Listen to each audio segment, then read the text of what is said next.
Tem um vereador aqui na minha cidade que a gente conversa muito sobre política. Sabe? Ele é uma daquelas raras pessoas que está mais à direita, que dá pra gente conversar, que dá pra gente chegar em algum lugar quando a gente está manifestando as nossas opiniões. Né? Então é aquela coisa, a gente tem uma admiração mútua pela forma que a gente se expressa politicamente e a gente está sempre dialogando. Outro dia ele me enviou uma trend do Paulo Cruz, cujo conteúdo era algo que já é um lugar comum desses pensadores intelectuais, sobretudo da direita e até alguns mais ao centro, havia até gente centro-esquerda falando isso. Eu não sei se o que leva esses intelectuais a manifestarem isso é algo verdadeiro que eles acreditam mesmo, ou se eles já entenderam todo esse estado de coisas e só falam isso para, sei lá, para deixar parecer que é uma pessoa sensata e democrática, e que todos nós somos antidemocráticos e intolerantes. Pelo fato da gente não conseguir estabelecer um diálogo com essa direita e essa extrema direita que está aí. Que a gente viu que formou uma grande massa de eleitores que estão inclinados a um político que a gente sabe que claramente é um fascistão, uma pessoa que a gente vê que ele é desumano, né? O clamor é justamente esse, na trend desse Paulo Cruz e de tantos outros. Já viu o Joel Pinheiro falando, que é o seguinte: a gente precisa dialogar com essa gente. Esse é o clamor. Nós somos autoritários porque a gente não consegue debater com bolsonaristas. E assim, cara, eu vou explicar aqui agora por que a gente não consegue isso, sabe? Na minha humilde opinião, a gente não consegue estabelecer esse diálogo democrático com essa direita e essa extrema-direita, salvo raríssimas exceções, as quais eu já até elenquei, esse vereador, o Joel Pinheiro da Fonseca. Tá, Paulo Cruz, dá para dialogar? Eu sei que ele, na minha opinião, ele é fraquinho, mas dá para dialogar, né? Ele vai ter cortesia, ele vai ter. O pensamento dele tá conectado a algo, tem uma origem ali, sabe? E é isso que não tem nessa direita aí, pô. Nessa direita bolsonarista, mais aguerrida, até mesmo os seus representantes eleitos, né? Porque quando eu falo o diálogo democrático, a gente tá falando dos representantes eleitos. Né? Não é a gente debater com o tiozinho da esquina, né? Não é um debate feito entre anônimos, e sim dos representantes eleitos. Mas vamos lá, voltando ao raciocínio, né? Por que não dá para dialogar com essa direita? Basicamente, porque essa direita ela não está ligada a nada. Não tem uma origem, sabe? Não tem uma história. Eles são frutos de um surto. De um surto, um frenesi que deu na sociedade, que culminou na eleição do Bolsonaro. Não tem história, não tem trajetória, você não consegue entender o ponto. Você não consegue entender o que eles querem. É um trem difuso. Então a gente fica. Quando a gente vai tentar debater, aquela harmonia do diálogo com coesão, ela simplesmente vai se estilhaçar. Você fica assim. Como é que se debate com o Nicolas, gente? Me explica aí. Até o próprio vereador que eu converso, eu vou até mandar esse vídeo pra ele. A gente, sempre quando a gente tem uma conversa, a gente tem uma conversa franca. Eu lembro quando ele mandou isso, eu tinha respondido pra ele, lógico, de uma forma bem grosseira, né? Não tem como a gente combater o fascismo com flores, amigo. É até um clichê, assim, é um clichê tosco, né? A gente tá numa situação tal que não tá dando. Não tá dando. A gente tá é um momento, assim, que um consciente coletivo, né, do Brasil tá doente, tá maluco. Sabe, é uma massa de eleitores que elegem políticos, esses políticos não têm história, esses políticos só chegam lá pra lacrar. Assim, empurraram pra gente que, ó, quer debater com a gente? Toma aí, Nicolas, Carla Zambelli, Bananinha, Bia Kicis. A Bia Kicis poderia ser essa pessoa, porque ela, sei lá, é uma procuradora da República. Ela, pelo menos, ela tem uma história dentro de uma trajetória, né? Mas uma trajetória jurídica, que é algo, digamos assim, embora tenha sua via política, é algo mais técnico. Então, não trabalha muito a noção política, trabalha mais uma noção jurídica, né? E aí isso tem uma inclinação mais fascistoide, tal como é a própria Bia Kicis, por causa que ela é dessa origem. Não é o caso do vereador aqui da minha cidade, que ele é sim um pensador, um homem das ciências, e ele consegue refletir com a sensibilidade tal as questões voltadas para o social, por exemplo, na visão econômica.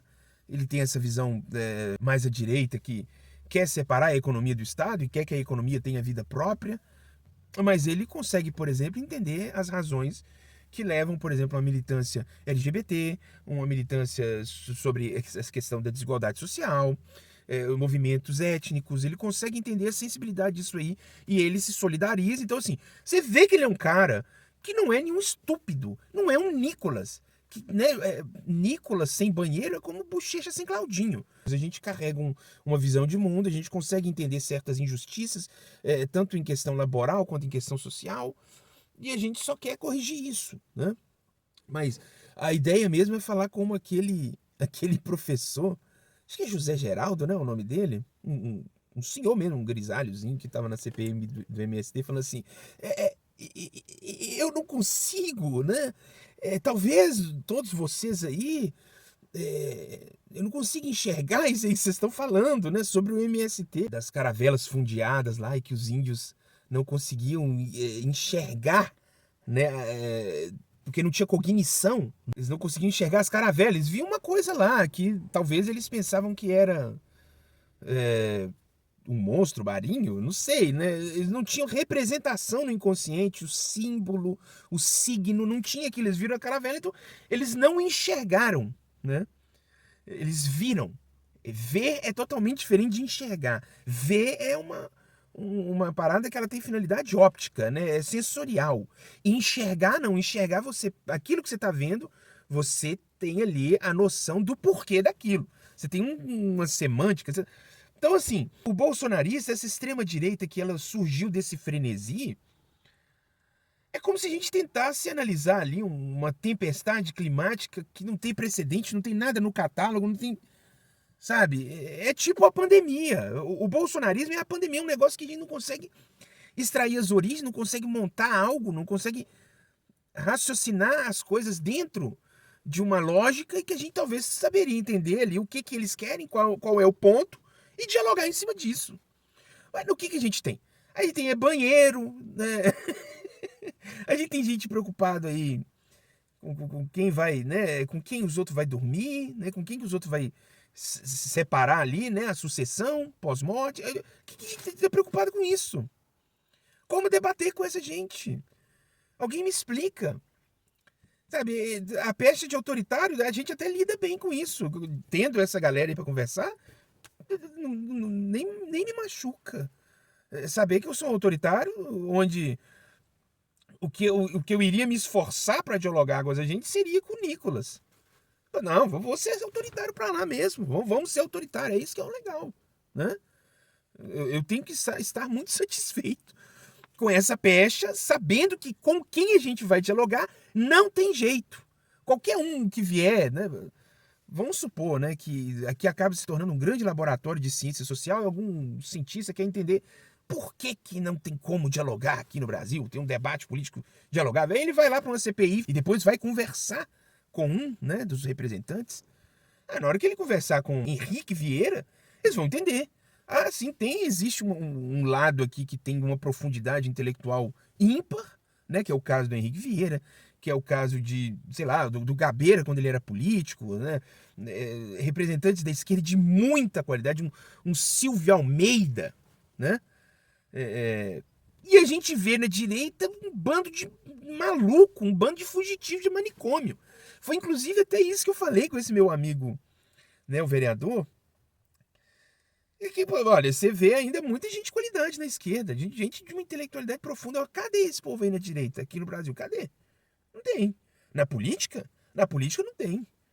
Né? Ah, tem gente lá com faculdade. Ricardo Salles tem faculdade. Vamos pegar uma limpinha aí dessa direita aí, que tem diploma, né? Sei lá, Cristo Nieto.